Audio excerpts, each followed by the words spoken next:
All right, welcome back to Discipling Marketplace Leaders, Small and Medium-Sized Entrepreneurial Training.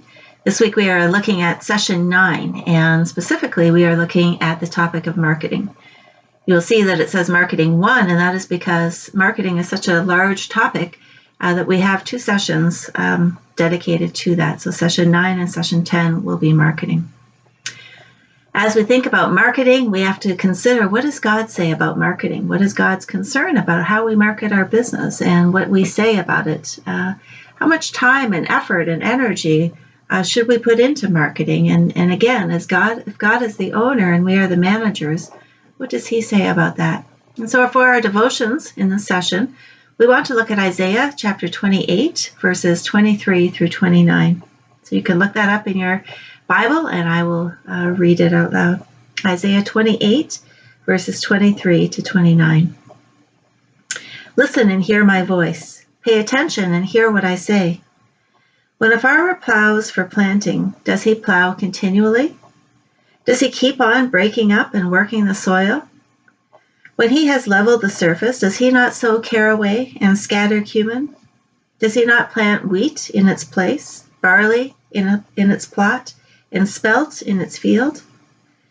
His God instructs him and teaches him the right way. Caraway is not threshed with a sledge, nor is the wheel of a cart rolled over cumin. Caraway is beat out with a rod, and cumin with a stick. Grain must be ground to make bread, so one does not go on threshing it forever. The wheels of a threshing cart may be rolled over it, but one does not use horses to grind grain. All this also comes from the Lord Almighty, whose plan is wonderful, whose wisdom is magnificent. Such a great text. It's a text that really speaks to the fact that God cares about these details of planting and of harvesting and how we plant and how we harvest. And yet we know that it's not only confined to the act of agriculture. God speaks into how we do the work that we do because He created us to work, and He cares about how it is that we do our work. And so as it comes to business and running a business, there are many different tools that we need to use. There's many different timings that we need to consider. There are things that we do that will help it be successful, and things that we should not do because they will not help. And so we see here in Isaiah 28 that God is caring about how the harvest is being done, how the planting is being done, and we need to consider that for our businesses as well. Verses 24 through 25 says, does a farmer who's preparing for planting plow continuously? Does at some point he scatter the seed? But the question that we have to ask ourselves is, how long did we plow before we sow? Plowing, as we know, is very important. You can't just scatter seed and expect that it will go down in the soil and will produce. Sometimes we get into a business because we see somebody doing it, and we don't really take the time to prepare the soil. And that is the foundation of the business. We need to prepare what it is going to need, how long it will need, what resources it will need, and all of those different things. And so we're reminded again that it is important for us to take that time to reconsider the plowing of the soil before the seed is sown. And so in our various businesses, that might look differently. But what we're being told here is we need to use our brain more than our back. We need to be thinking about this. We need to be planning and making preparations so that we can have a harvest that then is something that will be beneficial for ourselves, for the customer, for the community. Verse 26, God will instruct and teach even in these things, in all things, even in the running of our business. We have to ask the question, are we listening? Talked to many business people over the years, and almost all say they pray about their business, but mostly they're praying when they open and when they close. They're praying for success. But do we actually ask for God to talk to us about the details of how we do our business, the details of marketing, the details of bookkeeping, asking God to instruct us on whether or not it's time for us to do A, B, or C? I believe that God is the owner and you as the manager, and therefore He will talk. He spent time with Adam and Eve on a daily basis at the end of the day, talking about together. And my guess is they were processing what was being seen and heard and experienced. And God desires that to do that with us as well. We can't ask God to bless the business and then not allow the owner to have actual input into how that business is run. Verse 27 reminds us that there are different tools for different jobs. Some tools require quick and rapid action. Other tools require gentleness and moderation. And we need to remember that in the tools that we have in our toolbox as well. Not every customer is going to have the same approach. Not every time of year is going to need the same approach. We need to have some things where we can respond quickly, some things where we need to be able to take our time. And if we don't think about those things, and if we don't process those things, we're going to have a one-size-fits-all kind of strategy when we know that humanity is very, very unique and different, each person in their own way. And so we have to consider these things as well as we look at our business. Verse 28 and 29, there is a right time to move from one process to the next. Are we patient to move through the process? For many business people who say that the purpose of their business is to put food on the table, that means that the end goal that we are working towards is a profit. But when that is our end goal, then it doesn't matter how we get there. And so we need to remember that our goal is to help people flourish. And to be able to help people flourish is going to take some wisdom, and it's going to take understanding that there may be a time when we may not bring in as much profit as we would like. There is sowing the seed time, and then we have to wait for the harvest. And while we wait, we don't sit idly. We continue to do the things that we need to do. And so God is telling us again in this scripture that we need to allow Him to speak into how we do our business and the method and the manner in which we do our business. God is able to speak into this in ways that we often don't remember or imagine that He has care or concern over, but He does. And so we encourage you to take that time to think through that. I would like for you to pause right now and to talk about this, about the plowing that was done in your business or that you continue to do, because every business has its cycle. How are you letting God instruct you in how to do the business? What are the different tools that you use? And we could talk about literal tools, but we're also talking about our methods and our strategies for how we do the business. And then what is the timing of our business that we need to be thinking through? And what are the frustrations in that timing? What is timing that we need to be waiting for, and other timing that we can try to help along in an appropriate way?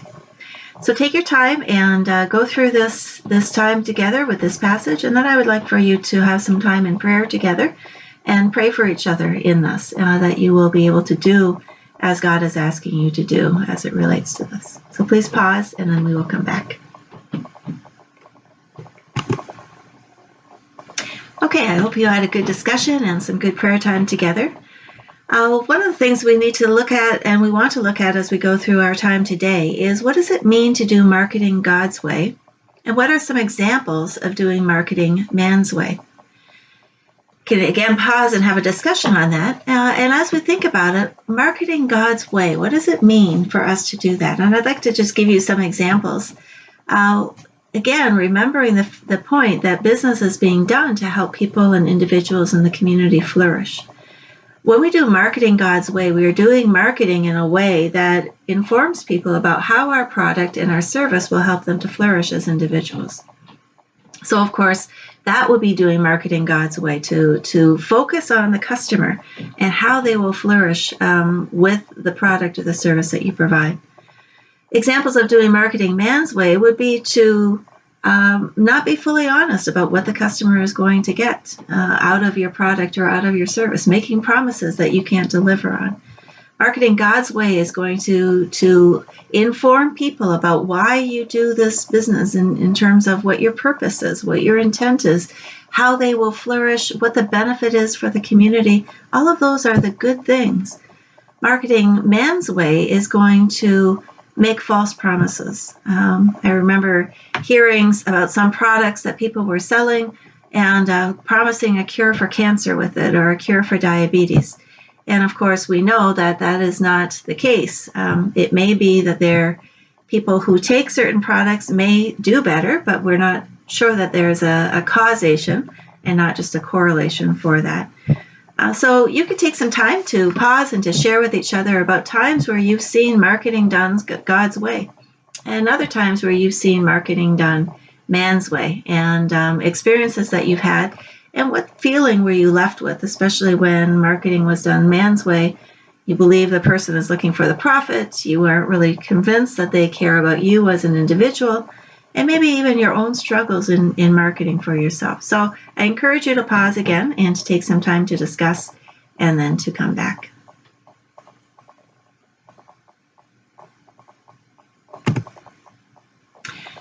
I hope you had a good discussion, and this is a picture that I remember taking when I lived in Ghana, and it was on the roadside. It's a pretty bad picture, but I was driving while I snapped it. And it says, what you drive is who you are. What you drive is who you are. And so this is a car company that's looking to get people to come in and buy their cars. And I thought, this is not a wise marketing strategy for me, because I am not defined by the car that I drive. And the implication that I am is insulting. And it would make me never want to go to this particular car dealership. If I happen to be driving and I have many times, my last car that I just crashed in an accident, it was a 2001 Subaru, and it was 19 years old. And it was dinged up from my children learning to drive and from minor fender benders here and there. And it was rusted out. And I thought, that car does not define who I am. I'm not a dinged up, rusted out container for steel. I am a child of God made in his image with his likeness. Now, that car had a good experience. It had good stories. It carried us safely for so many years. But that's still, we are not defined by our exterior. We are defined by our interior. And so this would be an example of marketing man's way, where they're trying to make you look at the car that you drive and think, well, if that's what defines me, I better get the newest and the best and the greatest model, so that everybody think that I am the best as well. As Christians, we don't want to do that. All right, so when we talk about marketing, we are looking at the doors and the windows. In session 6, we talked about pricing and cost analysis. Today, we are going to get into the heart of marketing, and next week we will finish that up, as well as looking at customer service. And so the doors and the windows of your business, of course, is where people are looking in, and they're trying to get a sense of, should I shop in this place? Should I be a customer for this particular business? We've built the foundation. We have put up the walls. We're starting to roof, put the framework in for the roof and so on. And now we want to make this appealing for customers to come. And so that is what we will be looking at.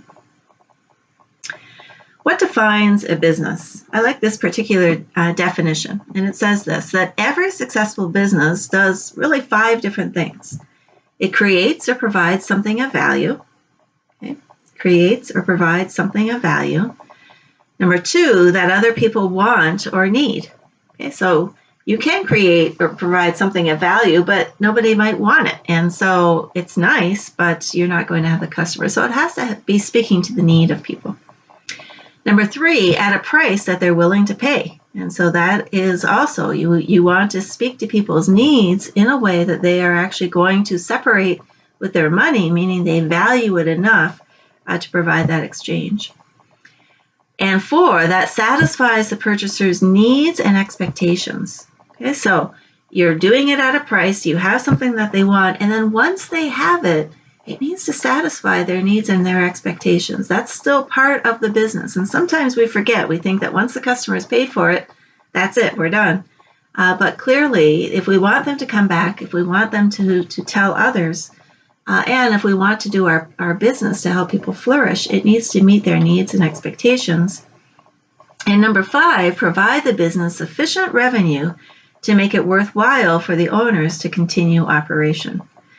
And so that is why, one of the aspects of why we are doing business, to also put food on our table. So it needs to help the customer flourish, but it also needs to help the business flourish. And the business needs to continue to grow, and you need to also be able to pay to put food on your own table.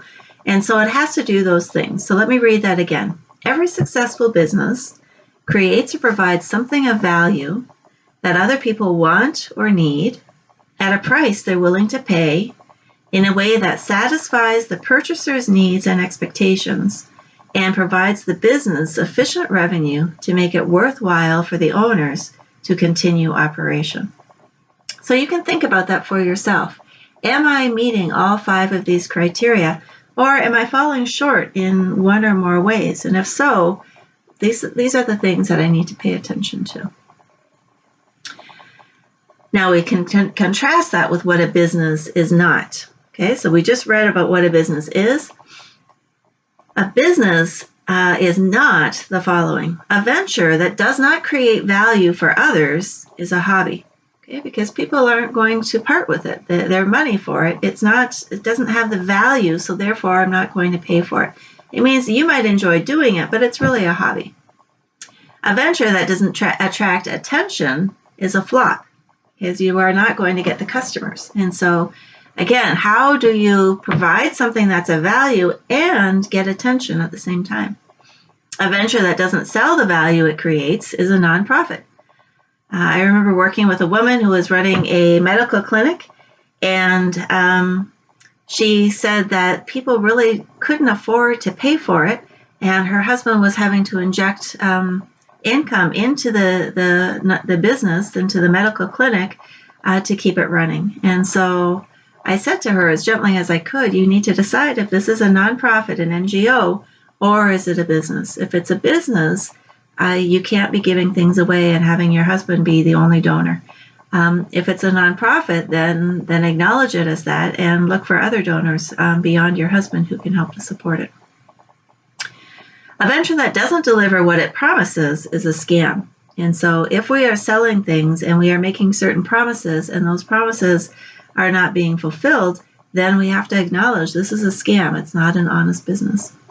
A venture that doesn't bring in enough money to keep it operating will eventually close. And so that is where we go look back at the pricing session that we did. We need to cover our variable costs, right, what the customer takes, and we need to cover our fixed costs, but then we also need to have a profit in order to grow the business, in order for us to be able to have the business goals that we have to help the business grow. And so if we don't do that, and for many businesses, if we're only covering our variable costs, then as soon as that piece of equipment breaks down and we take a loan out, we are going to be in trouble. So then it will eventually close. I heard a statistic the other day that 90% of first-time businesses close. And so that if you're running a business and it's your first business that you've run, there's a 90% chance that it will not be successful. But the interesting thing about that is that the statistic said that a second business that a person runs, there's a 90% chance that that business will succeed. And so business experience is critical.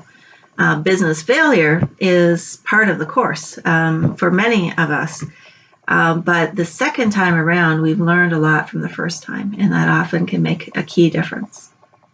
All right, I'm going to ask you to take a short quiz. So get your pencils out and your paper out. And I'm going to read through these 4 questions. I want you to write down what you believe is the answer. And then I would like for you to pause and to have a discussion in your group about what you think the answers are before you come back and I will share with you. So hopefully you are ready. If not, when you pause, you can answer at that time. The first question is this: who is the most important person in your business? Who is the most important person in your business? Number 2, who pays your employees? Who pays your employees? Number 3, who designs your products and services? Who designs your products and your services? And number 4, Who determines when it's time to grow the company to the next level? Who determines when it's time to grow the company to the next level? So I'd like for you to pause, take some time to answer these questions individually first. That's very important. And then share it together as a group and see if you can come up with a consensus before coming back. Okay, so I hope you had a good discussion. Who is the most important person in your business? Let's go through these one by one. And I hope that you came up with the answer as the customer. The customer is the most important person in your business. Sometimes people will say that I, as the owner or the manager, is the most important, but you can't have a business without a customer, and so the customer is the most important person in the business. Number 2, who pays your employees? Again, I hope your answer was that the customer essentially pays the employees. Again, your money only comes through the customer paying and purchasing something, and a portion of that will then go to the employee. Now, do they actually hand your employee a check? No, they don't. But where do you get the money to pay employees is from the customer. Number 3, who designs your products and your services? Who designs your products and your services? I hope that you said, again, the customer, because it's the customer who speaks to what the need is or what the desire is or what the value is for them.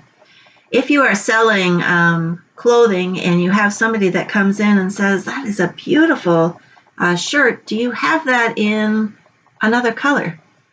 Very quickly you're going to say, now I know that customers want it in this color, and you will try to go get that. And so they will give you feedback on what it is that you're doing, and it ends up shaping the way that you do business. The last, who determines when it's time to grow the company to the next level? Again, a lot of times people will say that I do as the owner, but in reality, it's the customer. And the customer is the one, customers plural in this case, who would help decide whether you need to open another branch somewhere because you have a demand, whether it's time to add on a new unit of whatever processing you're doing because of the demand. So the customer is critical. And that's why we want to spend enough time on marketing and understanding the customer, understanding who your customer is, what their desires are, and how it is that we can best meet their needs in order to help them flourish. So we need to understand what marketing is. Marketing is the way you attempt to connect your product or service with what the customer needs or thinks that they need. Okay, so that's what marketing is. It's attempting to make a connection through what you are doing to the customers who need what it is that you are doing. So how do you make that connection? Marketing is really that bridge to help you go from the great idea and the great thing that you're doing to getting it to those who will flourish by the using of that. Marketing is customer-oriented and customer-centered. Remembering that we can't do business without a customer, we need to be oriented. That means we need to be turned towards the customer. We need to have an understanding, and they need to understand that they are the center of the business. Not just them, but us. We need to remember often as we get into the business, we forget the customer and we begin to think that the business is about us or about our profit or about what we are trying to do with the profit to help our family. And we have to remain customer-oriented and customer-centered. Marketing is an exchange. We need to think of the balance between value and money and the needs and the product. So there's an exchange that takes place, and marketing helps that exchange to take place. I have money, you have a product. Why would I want to have an exchange with you? And it's because I really am convinced that what you have, what you offer, is going to be good for me and to help me flourish. And in exchange, you have a price set that will help you flourish as well. So we used to have a bartering system, right? We would trade our things. Now we become more of a cash system in many societies, but that exchange and that trade is still there. We just have more flexibility with how to use that in terms of money. Marketing is the communication of your business's brand. When you are doing marketing, when you are trying to connect your product and your service with customers, you are communicating your brand. And every employee plays a role in communicating that brand. And that is something that we need to look at as well. The brand that you communicate is not just on your bag or on your packaging. It's not just you from the owner or your signboard. It is every employee. It is the environment that you are in. It is your price. It is all of these things are a communication of your brand. And we want to make sure that we are paying attention to all of those things so that we can put out the most accurate and effective message that we can to help people flourish. To do marketing, however, requires thinking outside of the box.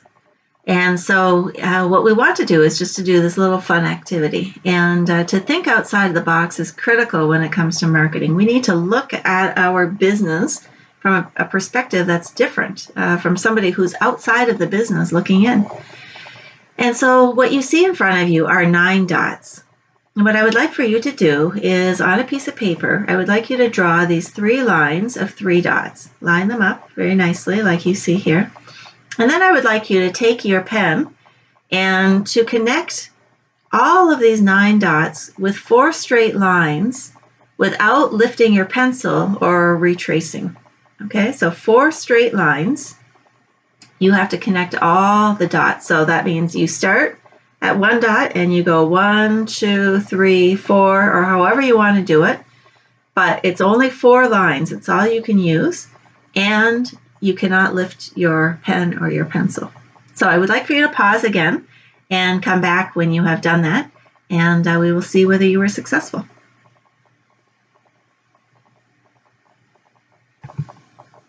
All right, let's see how you did. Were you successful? Most people that I have done this with are not able to do this on their own. Sometimes if people have done it before, they will remember the answer. But it's not an easy thing for us to do. And this is why. Here is the answer. You can see that there are 4 straight lines and all 9 dots are connected. But one thing that you will notice is that the person who did it went outside the box on that top line and then came down way outside the box on that crossways piece and then came up and then down through the middle again. And so what they literally did was they went outside of the box. And most of us, if you are like me and many, many people that have taken this, you kept your lines within those 9 dots. And that is the challenge that we have. There was no instruction saying that you could not go outside those dots. In fact, the title of the slide says to think outside of the box. But it's very difficult because in our minds, we tend to be quite linear thinkers. We think inside of certain categories, and it's difficult to break out of that and to feel okay about breaking out of that. It feels a little scary to do that. And our challenge in marketing is to think outside of the box, to think from the customer's perspective, to think from the employee's perspective, to think from the vendor, the supplier's perspective, to think alongside of all these different people who interact from your business and from the source to the use to the disposal of the goods from what you produce. We want help to be able to think outside of the box so that we can most effectively create a product and market a product that is going to speak to the customers who are seeking to flourish from what we have to offer.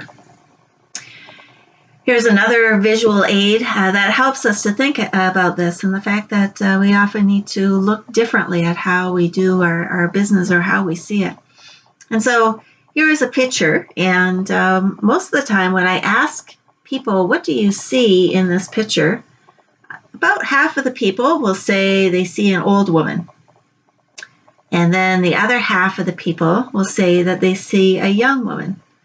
And so what I would like for you to do right now is to pause again and to try to see both, because both are correct. There is a young woman in this picture and there is an old woman. Now, sometimes people see all sorts of strange things.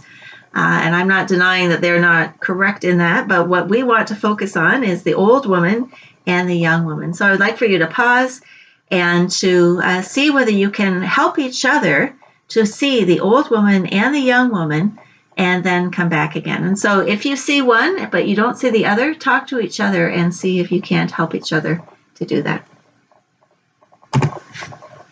Okay, I wonder what you did. Were you able to see both? And let me just kind of walk through it myself, just in case you weren't able to. But you can see that the old woman, we'll start with her. She's a little bit easier to see because she's facing kind of our way. She has her neck in her coat, and so the brown is this coat that's coming down, and she has her chin that's kind of in her coat. The red that you see there is her mouth, and it's not a very happy mouth. It's kind of going down a little bit. And then you see her nose and her eye, and then her hair with a scarf over her head. And so this is an older woman, and she's got her chin down, and she's not looking very happy, and she has a really big nose. All right, and then we have the young woman. And the young woman is actually facing away from us. She's not facing towards us. And all we can really see from the young woman is her ear. Right? Her ear is the old woman's eye. The young woman's ear is the old woman's eye. And then you can see her chin, which is the nose of the old woman, is the young woman's chin. And then you can see a little tiny bump of her nose as she's facing away, and you can see a little indentation of her eye. The red is a necklace on her neck.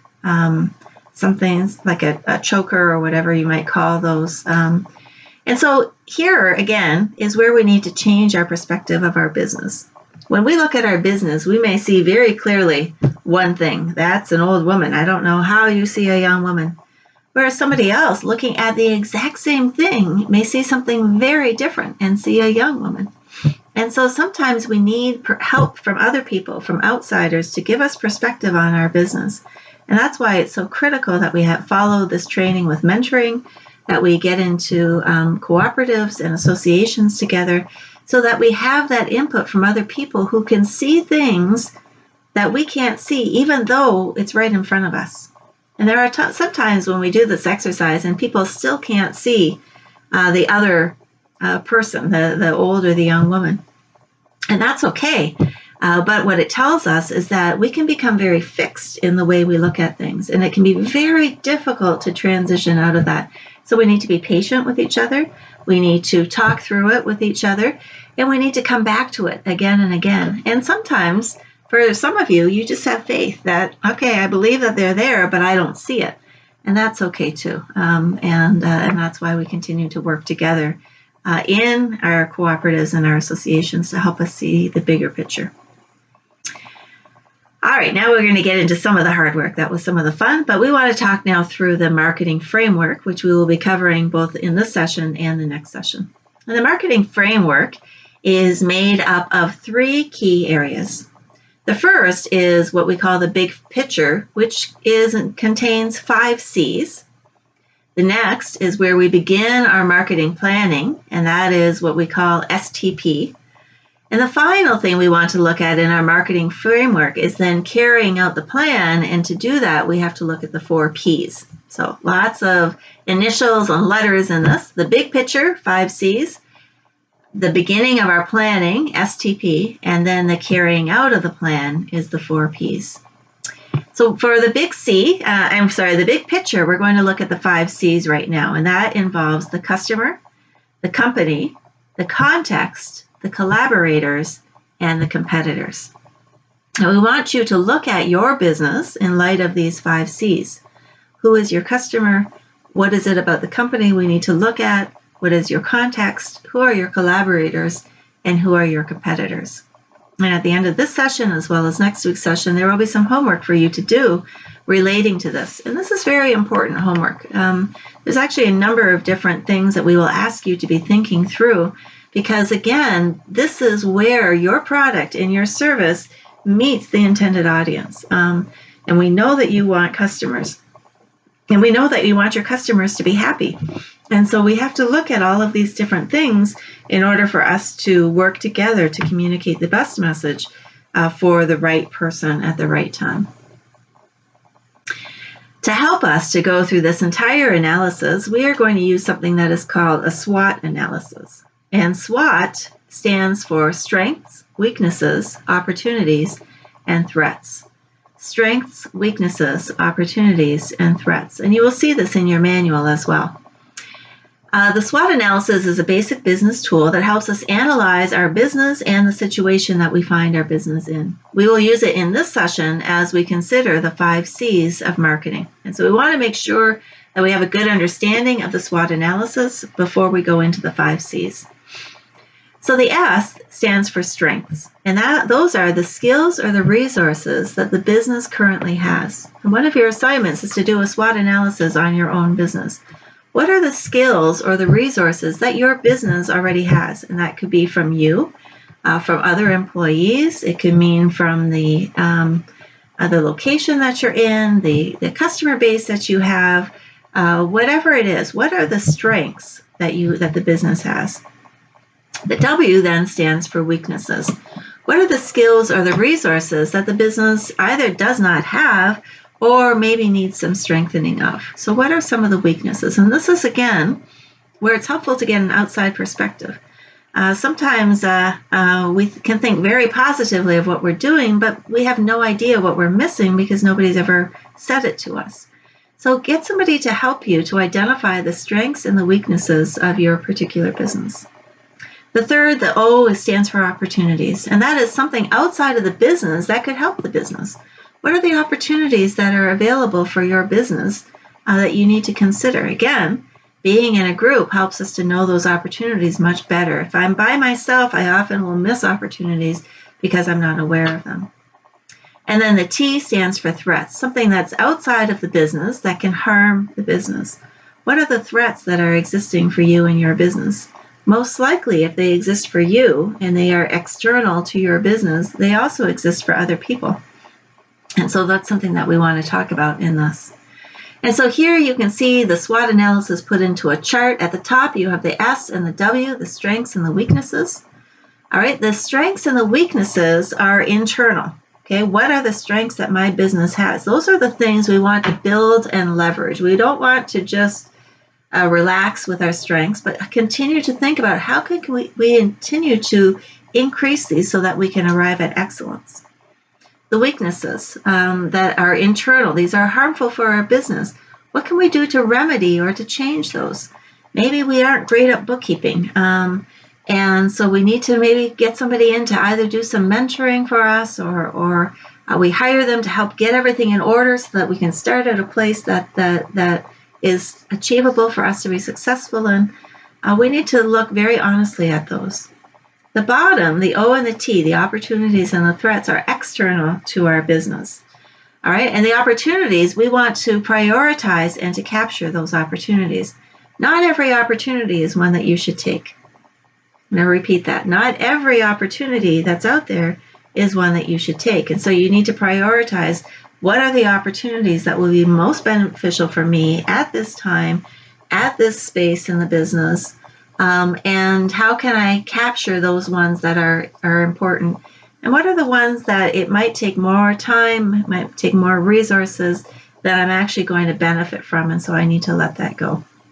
And that really does take some discernment for us to figure those things out. The T then is the threats. And because these are external threats, we can't actually eliminate them. An external threat could be weather, flooding, winds. An external threat could be the currency change fluctuations. Those are things that you cannot control, but you can manage or you can counter them. There are things that you can do to protect your business from some of these external threats. And again, doing that in a group is going to be the most helpful. So the SWOT analysis should be incorporated into your larger business strategy. If not, it's merely an analysis. And again, so doing a SWOT analysis is a good thing to do. You may learn some interesting things, but we have to then take what is learned and put it into our business strategy so that we can say, we have some great customer service people here. How can we build their capacity and how can we release them even more to get the message out about what we're doing? But let's say our packaging is a weakness. We don't have a package that people feel fully confident that things are safe with it. So again, how do we put that into our business strategy? We want to look at packaging for over the next year, and to do that, we're going to do A, B, and C so that we can improve upon it, and so on with the others as well. Once you identify the business's strengths, weaknesses, opportunities, and threats, consider how they relate to your business goals and determine the actions necessary to achieve your business strategies. This is a critical piece. It's a great activity, but the activity doesn't do anything unless you put it into action. And so taking that and moving it directly into a place of action in your business plan is going to be important for you to do. Going back now to the 5 C's, and as we come through the 5 C's, we will ask you to pay attention to different parts of the SWOT analysis. The 5 C's gives you, the business owner, a big picture view so that you can understand your situation better and create a better strategy for success. So it's giving you the big picture view. We call it the 30,000-foot view, very high up, looking at things at a kind of a global level, not down on the ground in terms of the details. The first C that we want to look at is the customer. And the customer is anyone for whom you are providing products or services. They can be current customers, or they can be potential customers, people who you want to be your customer. Questions to answer. Who are your customers? What are they like? Are there other people that you want to have as your customers? And that's a big question, right? Who are your customers? What is their age group? What is their gender? What is their faith? What is their location? How far are people traveling to get to you? Would they travel if there was somebody else along the way, or do you offer something different that makes a customer want to come to you? What do you know about them? Are they parents? Are they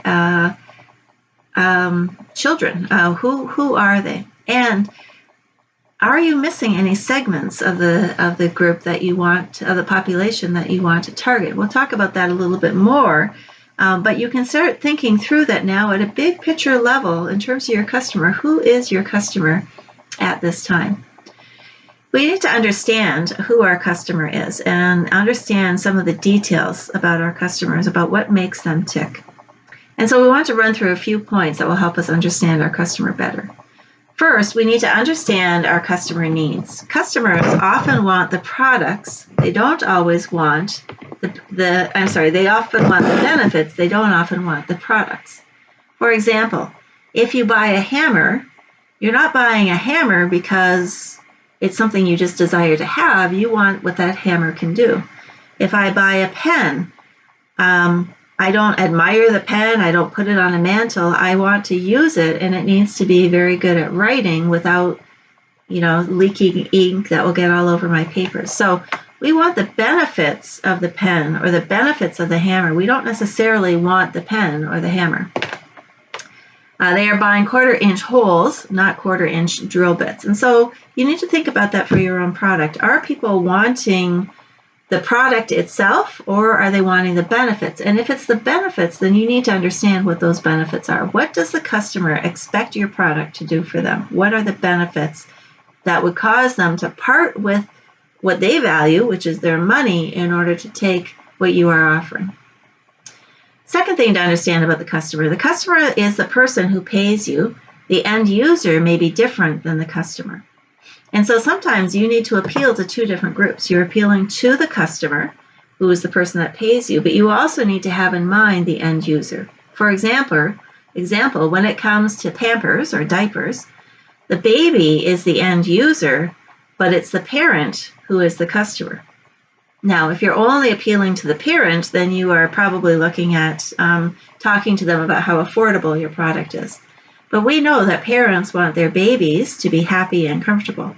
And so the baby can't tell you whether or not they appreciate your commercial or your marketing strategy, but the baby's skin will tell you that. The baby's comfort level and ability to do what a diaper needs to do, what a pamper needs to do, is what's very important. And so we need to think, again, who is our customer, and is our end user different than our customer? In a school, the student is the end user, but most likely is not the customer. So we want to be able to appeal to both, and we need to keep both of those audiences in mind. Number 3, we need to recognize that keeping your best customers is often cheaper and easier than acquiring new customers. Most customers lose about 25% of their customers every year. Acquiring a new customer costs 5 times the amount to maintain an existing one. And so that's something to think through. Often we think, oh, if I could only reach new customers. But we forget that we need to respect and pay attention to our current customers. Keeping your best customers is cheaper. Paying attention to those customers, understanding who they are, what their needs are, when their birthday is, when their anniversary is, knowing their name, knowing what's going on in their life is going to help you keep those customers, and that will save you money than trying to go out there and try to get brand new customers, and you don't know how successful that will be. Most customers lose 25% of their customers every year, and we'll talk about why that is in the next session. Number 4, identifying your best customers. 25% of your customers usually account for 95% of revenues, and that's because those are the customers that keep coming back and keep coming back. 25% of your customers often account for 95% of your revenues. Take a look at that. Who are your customers?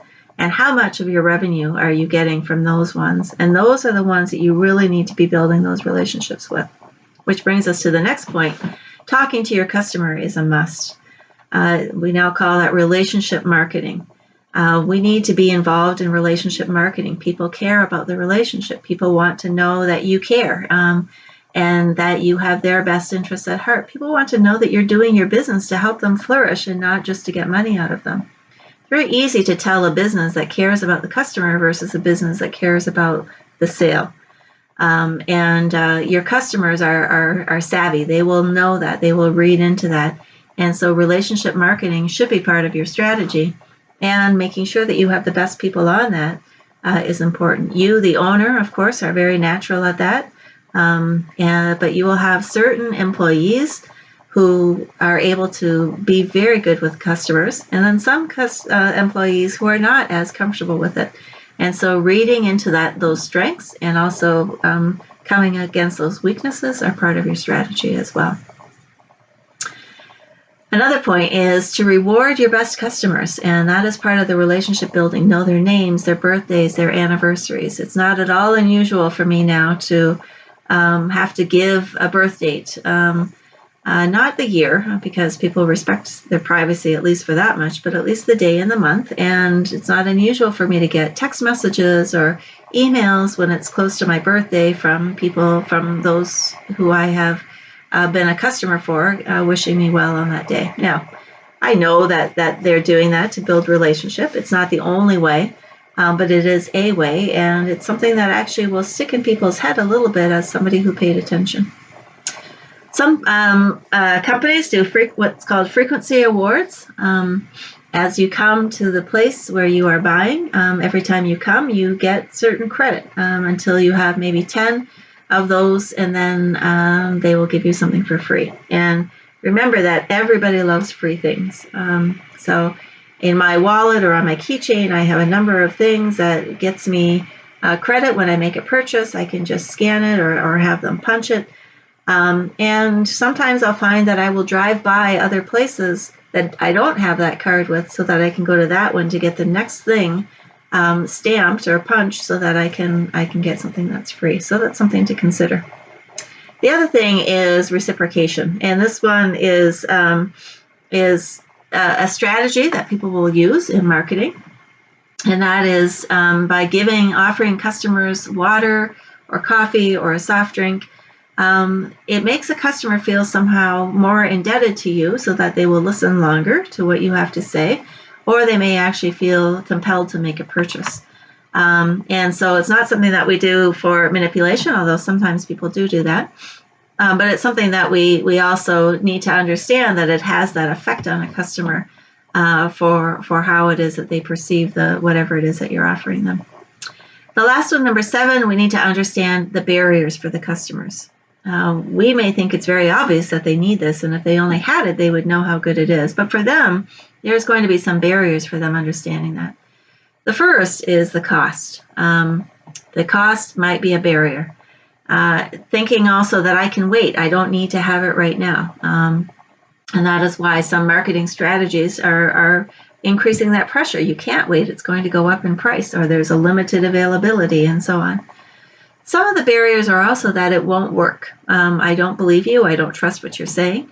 Or they may say, it may work for others, but it's not going to work for me. And so how can you help a customer get through that barrier? What is it that you can tell them? Some people really want to hear a story. Some people want to hear numbers. Some people don't care about statistics about who it worked for and who it didn't. So again, knowing your customer and understanding them will help you be able to communicate a message that will be helpful for them to get over those barriers. There's a few other things that we want you to know about the customer's mindset. First, the necessity of novelty in order to keep the attention of customers. New and improved is the order of the day. We want to know that what we are buying is new and improved, that research continues to be done and that the best one is offered to us. And as customers and as human beings, we have a pretty short attention span. We need things to continue to be changing. And so that is often where people will come up with different ways to improve their product. And then they can announce that it's new and improved or under new management or whatever it is. Toothpaste keeps changing. Toilet paper keeps changing. Things that we don't think can change continue to change as hopefully people are trying to help people flourish even better and meet the needs of their customers. And so we need to understand that we, in order to keep the attention of customers, we also have to be continuing to work towards excellence. The second is the idea of scarcity, as people tend to make quicker decisions when the idea of scarcity is introduced. There are 4 ways to introduce scarcity: limited quantities, imminent price increases, imminent ending of discounts, or deadlines for offers. And so another method that helps people to make a decision is to introduce this idea of scarcity. So there are limited quantities, so therefore you need to get yours now. The price is about to go up, the discount is about to end, the sale is about to end, or you only have so many days. And so this idea of scarcity will cause people who may just say, I don't need it right now, I can wait, to make that decision quicker. You have to decide for yourself, is that in the best interest of you or the best interest of your customer? Having a sale for a limited time is completely a good marketing tool. You're trying to attract attention, you're trying to get people in. You can't continue the sale forever. So there are times when the sale will be over. And so you can think through, what is the best thing for me to do in terms of my customer for that? The idea of contrast is also very helpful for customers in order to increase purchases. So for example, in contrast, we're talking about if somebody spends a large amount of money on something, people will often put things of a lesser value around, let's say, the cash register, because once I make a decision to buy this much, then adding a little bit more isn't going to hurt anything. That's why if you go to a grocery store, you will often see candy and small things by the cash register to introduce this idea of contrast. For example, if a man is spending a large amount on a suit, suddenly it's not too much to add a new shirt or a tie or shoes or socks, as those items are much lower in cost in contrast to the value of the suit. So it's something to think about, both for our own awareness as customers, but also as we lay things out in our own store, what would complement what the person has and be something that can complete what it is that they're doing, as well as giving them that sense of contrast in there. And so that is the customer. And we will actually get a lot more into the customer when it comes time to the segmenting, as we look more specifically at the customer. You can pause and have some discussions about your customers, and then come back and continue on. The next one we want to look at is company. The second C is company. We want to put yourself in someone else's shoes and look at your business objectively. When we are looking at our company or our business, we want to look at it through the lens of the SWOT analysis. And in this case, we want to look at the internal parts of that, which are the strengths and the weaknesses. And so to do this, we want you to answer 2 questions, and your manual has this for you as well. What can we offer our customers that other businesses can't? And what are we good at? Those are the strengths that we want to look at. What can we offer our customers that other businesses cannot? And what are we good at in terms of all different phases of the business? The weaknesses, what are we not very good at that we need to improve? What are some of the weaknesses that we need to counter or mitigate and improve upon to provide our customers things that other businesses can't, and to give them the full experience of being in a very good place? The third C, and that will be in your homework assignment for you to do that. The third C is the context, and that's the environment that your business is in. The environment that you are in will affect your business in every aspect. Your business falls within a certain sector and a certain industry that are filled with many other businesses. And so we have to have a good understanding of our context in order for us to have a better understanding of the future and the future for our business. So the sector that we are in is that great big green circle. And the sectors are usually agriculture is a sector, mining is a sector, retail is a sector, services is a sector, and so on. And so what sector do you find yourself in? Let's say you are in agriculture. Within that sector of agriculture, you have a number of different industries. You have the maize industry, you have the chicken or animal, you could even say that the crop and the animal industries. But even more specific than that, you have chickens and cows and goats and sheep. You have all different types of crops. And then your business is in there as well. And so we need to have an understanding what is happening in terms of our context as it relates to the sector that we are in. What's happening in the agricultural sector? What do they project is going to happen in the next 5-10 years? And there are scientists in your country that are working on that, and they are saying this is going to be a demand in the world. And if you're smart, you read those things and you figure out how to follow the flow. What's happening in your industry? Let's say you breed chickens for broilers. What's happening with the new and improved chickens that they are producing? What is happening with the incubators that are being used? What type of feed do they recommend? What are they seeing as best for the chicken as well as for the consumer? We have some chickens that have been fed with hormones, and it's not good for the consumer. They may grow to be very big and fat, and yet it's not healthy. And so what is happening in your industry that can help your business and help the customer as well? And so looking at the context is a chance for us to lift our eyes from our own business to what is going on around us. And that is why being a part of an association and a cooperative is very important. And there is a part of your homework assignment that will ask you some questions to answer about your specific sector and your specific industry. What is happening in your industry that could impact your business is a question that you need to look at. What are some new developments that could impact your business? And we encourage you to study what is happening locally in your community, in the city, nationally, as well as internationally, as it relates to your sector and your industry.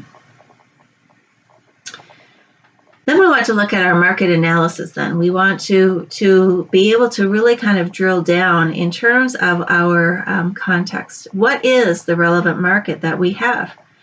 And be careful about making assumptions in this. As we look at our context, we may find that there are 3 million chai drinkers in our country. But that doesn't mean that everyone will drink your tea. So what is the relevant market for you? What is the relevant market? They may say that the market for tea drinking, for chai, is going to go up significantly in the next 5 years. But that doesn't mean that it will go up for you in your specific area. And so you need to understand what your relevant market is. Second important question as you consider your context, where is the product in its product's life? Is it in an introduction phase, growth phase, maturity, or decline? Let me explain that by talking about cell phones. You can look at your industry and say the cell phone market is growing, and I think that would be very safe to say. However, if you are selling the push button phones or the flip phones, that is a product that is in decline now because smartphones have taken over. And so it may be that the cell phone industry is something that's growing, but for you and the specific product that you're selling, if you're selling flip phones, that's actually going to be in decline. And so you're going to have to understand where your product is in the life cycle. Most growth actually happens in terms of a product happens in the growth or maturity stage. Introduction, prices are usually very high. People don't know about it. They're not willing to take the risk. And then slowly the price comes down because people begin to demand more. They become more familiar with it. And then it comes to the point where, again, innovation is needed. People get tired of it and they need to see the next best thing. Not just tired of it. People continue to be creative with the gifts God's given them, and they continue to make things better. And so we want the better thing. And so that goes through that whole cycle again. And this is a cycle with many different products. So we need to understand the product that we're selling, where is it in that cycle, and how does that relate to the market analysis that we need to do for our sector and our industry. The third question there is, what are the key competitive factors in the industry? What are the key things that are giving you competition? One, of course, is quality. What is the quality that you are selling? Where are you getting your inputs from? Where are you getting your products from? The second, of course, is price. Customers will care about quality, but they also care about the price. Advertising. How much advertising are you doing? You can see some that will spend a lot of money on advertising, but they don't really care for the customer, and they might not be as successful. Where is it that you fall in that, and what can you do? Research and development. A lot of us are not involved in that, but that's critical. That's how we keep having innovation and new and better improved things, is through research and development. Some people are paying for that, and there is a price that needs to be paid for that from the customer end of things as well. As companies, as businesses, we want to strive to improve because God has given us that creativity so that we can continue to help people flourish. And then the last one is service. Some people do service with excellence. You feel so good when you leave that place. And others can make you feel really badly about yourself. And most of us are in the middle of those two. So those are some of the key competitive factors that we need to look at in our specific industry: quality, price, advertising, research and development, and service. And if we were to bring that back to agriculture, we would see that same thing. There's different quality seeds that you can buy, and that affects the price. The price is going to be different as well. How are you learning about the different factors in your industry?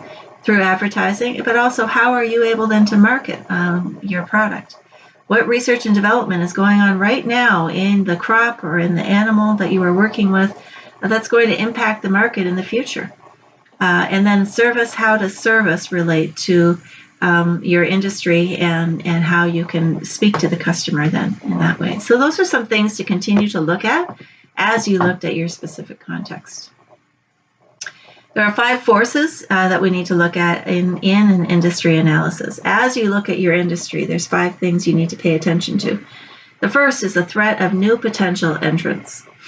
You spend money and finally figure out how to create smartphones, and suddenly they're coming up with a new best thing, and that's a real threat. That can be a threat to your business. And so that's a force that you need to be understanding and paying attention to.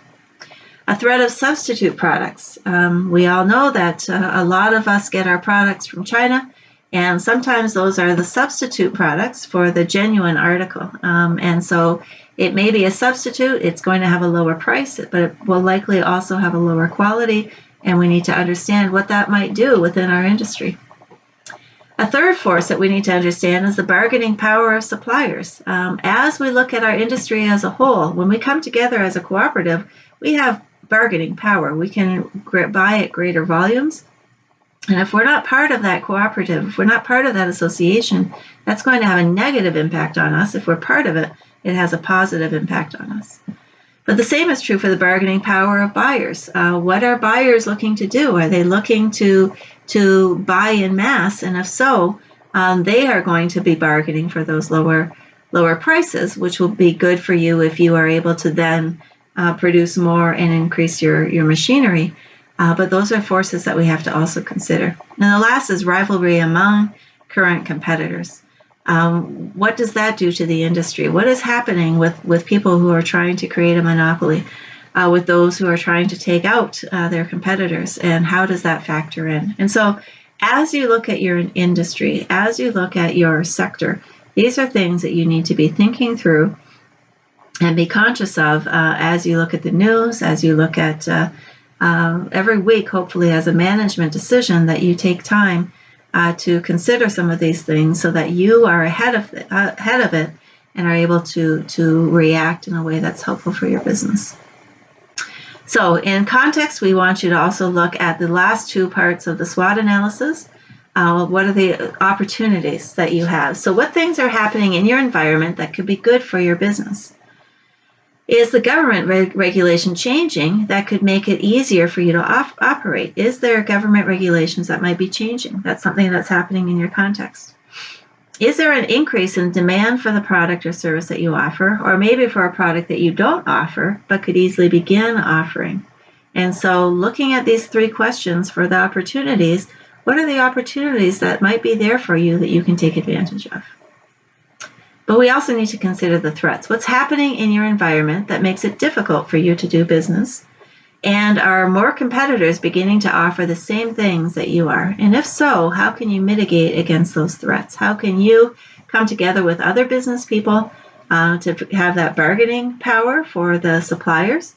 And how can you work together to actually invite more customers to come so that you can be seen as a dominant pull in your area for whatever it is that you're selling? But those are the threats that you need to think through to mitigate. The last two C's then are collaborators and competitors. And that leads to what we were just talking about through association. So I want you to think through the various collaborators that you work with. Now, collaborators might be those who are suppliers for you. They might supply parts. They might supply raw materials. They could be consultants or designers. They might be involved in product development of whatever it is that you are selling. Producers or manufacturers who are involved in the product or service of what you are doing. The marketers and the advertisers who are working on behalf of that particular industry, distributors or wholesalers, as well as the retailers. So take some time with your homework to think through all the various collaborators that you work with. How can you do better with those? And what are you doing with them right now? Maybe it's just a transactional relationship. They supply me, they drop it off, I pay them, that's it. Is there a way that you can make some of those relationships stronger and better so that you can grow effectively more together? But then, as you look at your list of collaborators, think through who is a potential collaborator for you. Who are you not partnering with that maybe you should think through? As you look at this list, how can you get involved in a way and become part of a network of distributors or of wholesalers or of the manufacturers or those involved in product development? Where can your voice enter in? Collaborators are critical, and sometimes we're too focused on competitors and not enough on those collaborators, where if we work together, we will be able to go farther. And what we always say is that teamwork makes the dream work. And teamwork is a good thing, and it's not something that we need to be afraid of. The last one then is, who are your competitors? Analyze your competitors' strengths and their past mistakes. And so our goal is to have you to look at different competitors that you might have and do some analysis of them. Which competitors have been around the longest? To which of their marketing tactics have customers responded positively? Which marketing messages have incited a negative reaction? And so you can learn from what your customer has done. And we just want you to take a little bit of time to pick 2 or 3 competitors that you can really do some studying on.